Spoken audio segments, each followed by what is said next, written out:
Pada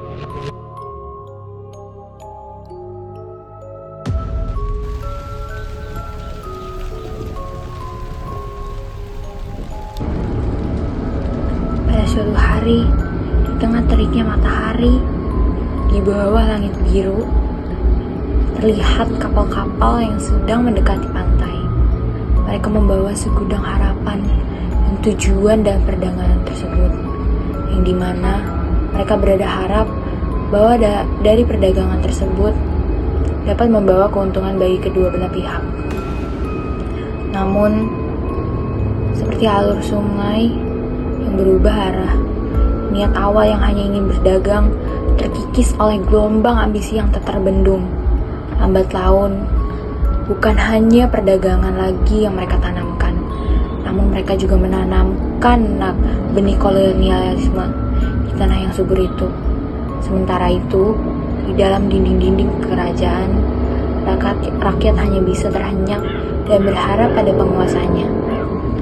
Namun, mereka malah menyaksikan hak-hak dan kebebasan mereka terkikis oleh kehadiran penjajah yang semula hanya ingin berniaga.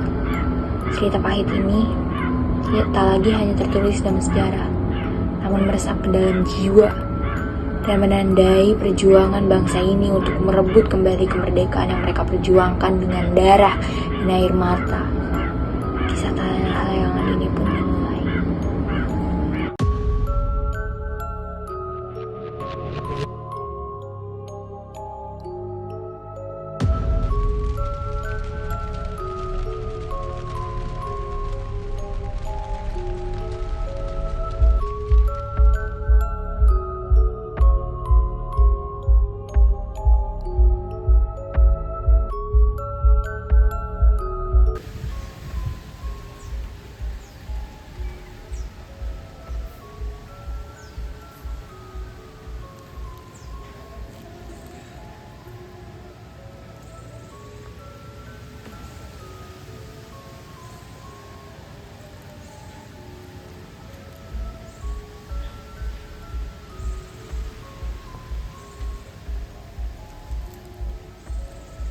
Ayah, Anakku, para peparat masih saja menginginkan untuk menguasai negeri ini. Mereka masih saja terlena dalam mimpinya untuk menguasai segala rempah-rempah yang ada pada tanah layang ini.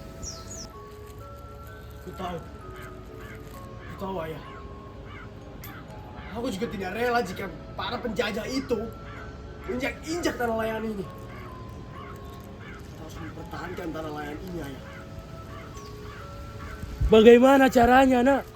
Bagaimana cara kita untuk mempertahankan negara layang ini, nak? Sedangkan mereka itu sangat berbahaya, nak.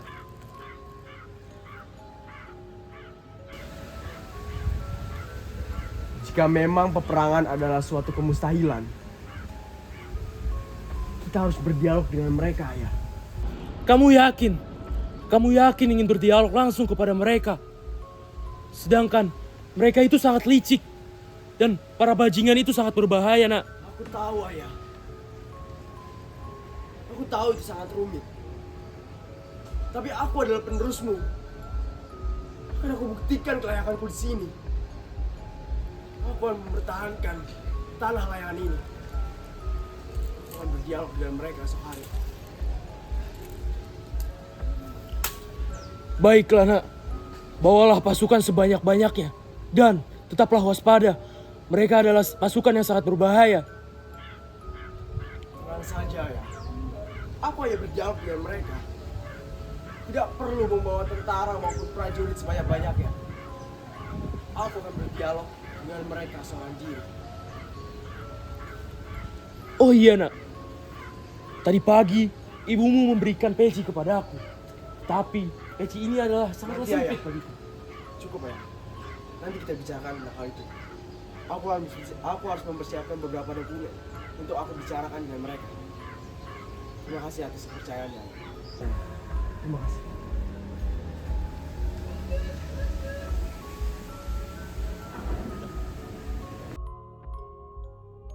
Bulan telah menampakkan wajahnya. Hawa yang sunyi, angin yang berembusan, tak sadar sampai menembus pangeran yang sedang bergelut dengan pikirannya sendiri. Kacau, marah. Rasanya menjadi satu saat ia memikirkan rencana untuk membuat semua penjajah tunduk pada dirinya. Dengan perasaan yang kalut, pangeran mulai meninggalkan kerajaan dengan langkah mengendap-endap, berusaha mencari markas dari para penjajah yang dimana markas tersebut terletak di tengah hutan. Setiap langkah, hati-hati disamarkan olehnya agar ia tidak terketahuan. Hingga akhirnya ia berada di samping markas tersebut. Saat sudah tiba, ia bersembunyi di balik tembok kayu yang berada berbatasan langsung dengan markas para penjajah tersebut. Ketika suasana sudah aman, ia mulai memperhatikan sekeliling dan ia mendengar suara yang sangat ia benci.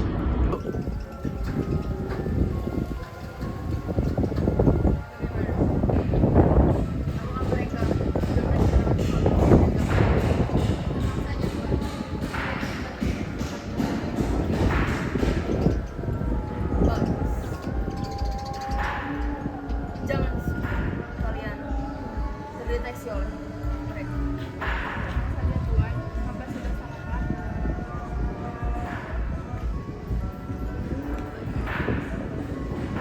jangan lupakan rencana kita.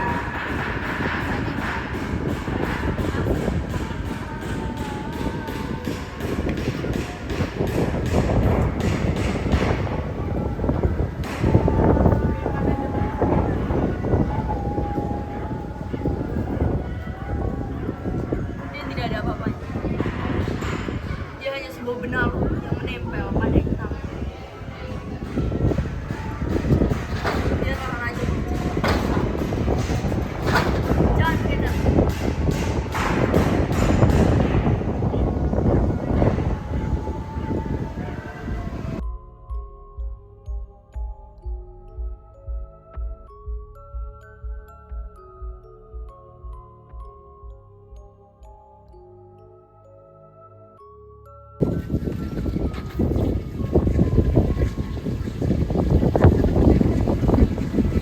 Selamat siang, Pangeran. Bagaimana kau bisa tahu bahwa aku akan datang sini?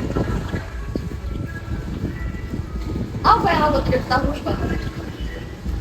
Di balik tembok kerajaan ada sebuah pengkhianat besar. Kalian tidak tahu. Jaga ucapanmu, penjajah. Aku memang sengaja datang ke sini secara diam-diam karena aku tidak ingin membawa beberapa pasukan menghancurkan istana penjajah. Itu sekali. Tenang, Pangeran. Jika kau memang menginginkan sesuatu dari itu, bicara dengan Pangeran.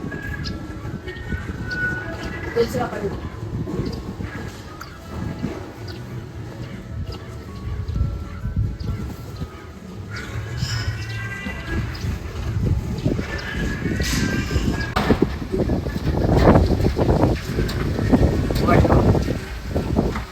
Kamu mulai di sini.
Dengan semangat yang membara, pangeran mencoba mengusir para penjajah melalui serangkaian percakapan yang intens. Namun, karena pangeran begitu kesal, ia akhirnya keluar dari perbincangan tersebut. Raut wajahnya menggambarkan kekesalan dan menunjukkan ekspresi kemarahan yang amat sangat. Di sisi lain, raut para penjajah terpancar kegembiraan atau kekesalan pangeran mereka, seolah-olah memperoleh kemenangan dari percakapan tersebut.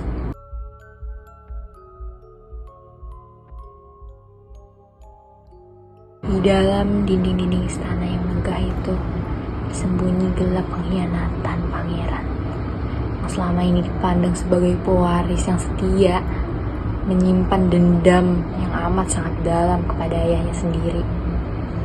Penuh dengan obsesi akan kekuasaan, pangeran merencanakan aksi keji yang mengubah nasib kerajaan.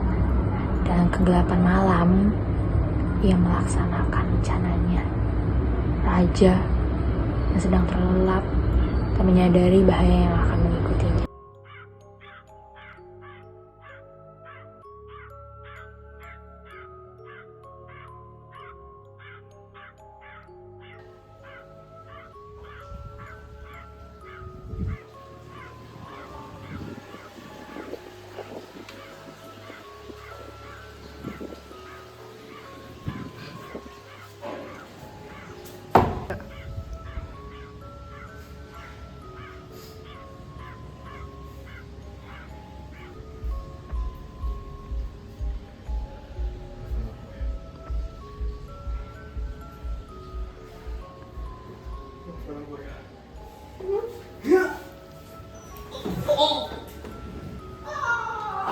Tangan dingin pangeran melilitkan belati di leher raja. Dengan gesit, pandangannya tegas, tidak tergoyahkan saat mengakhiri nyawa sang raja.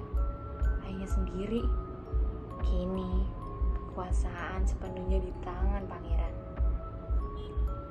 Dalam satu aksi, terencana dengan matang, pangeran mengkhianati sang raja, mengkhianati sang ayah, dan porandakan fondasi kerajaan.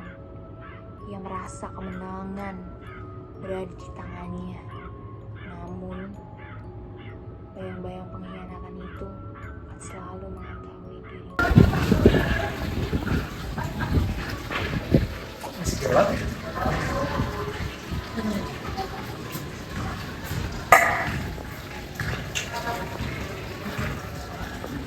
Benar.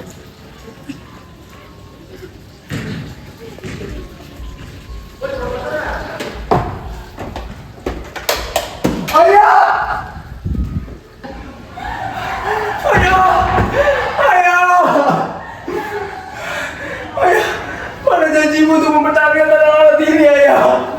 Bangun. Mohon didengarkan pangeran, ayahanda pangeran sudah meninggal dalam luka sayatan. Itu pasti ada pengkhianat di negeri ini. Apa peduli? Tetap waspada. Cari penjajah itu.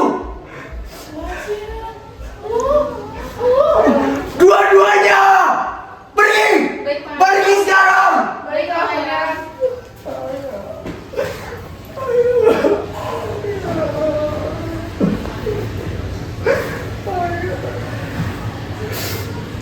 Oke.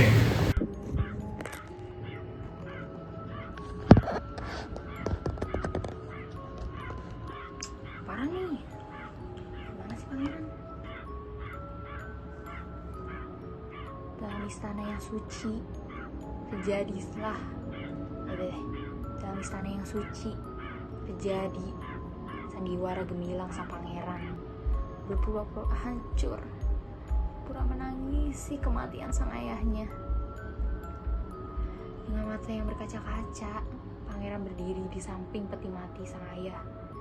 Ia menutup senyum jahatnya dengan wajah yang tulus berduka. Di balik tetet. Cut. Potong aja sendiri ya, gue udah males deh. Mama. istana yang my girl. Dalam istana yang suci terjadi sandiwara yang hilang. Pangeran berpura-pura hancur di atas kematian ayahnya. Dengan mata berkaca-kaca, pangeran berdiri di samping peti mati ayahnya, peti mati sang raja yang menutupi luka jahatnya dengan wajah yang tulus berduka, dengan wajah yang penuh dengan kehancuran. Di balik tirai kebohongan, terdapat pangeran yang haus akan kekuasaan, siap mengubah takdir dari kerajaan tanah layangan. Akhirnya kerajaan ini sudah resmi menjadi milikku.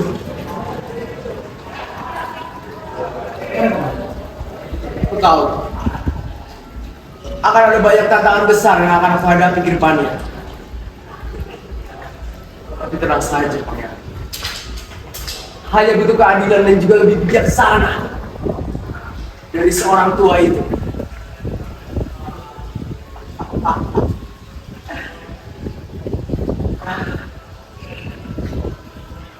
Sudah rapi. Hanya menunggu para penjajahan. Silakan duduk ini. Hei, apa maksudmu?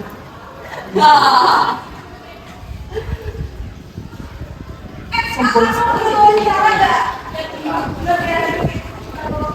Saya tidak peduli dengan betapa sombongnya ini. Tidak tahu. Tidak peduli. Berikan aku sekarang. Sombonganmu hanya akan sampai di titik ini kamu. Betapa malangnya. Farhem! Apa ini? Pangeran yang seharusnya menjadi keadilan berakhir di tangan pengkhianat. Tanah layangan, tanah yang kemudian dan perjuangan semua orang berakhir di tangan pengkhianat. Berakhir tragis, berharga nyawa, merupakan takdir dari tanah layangan. Dengan demikian, jejak darah merupakan satu-satunya sejarah bagi tanah layangan.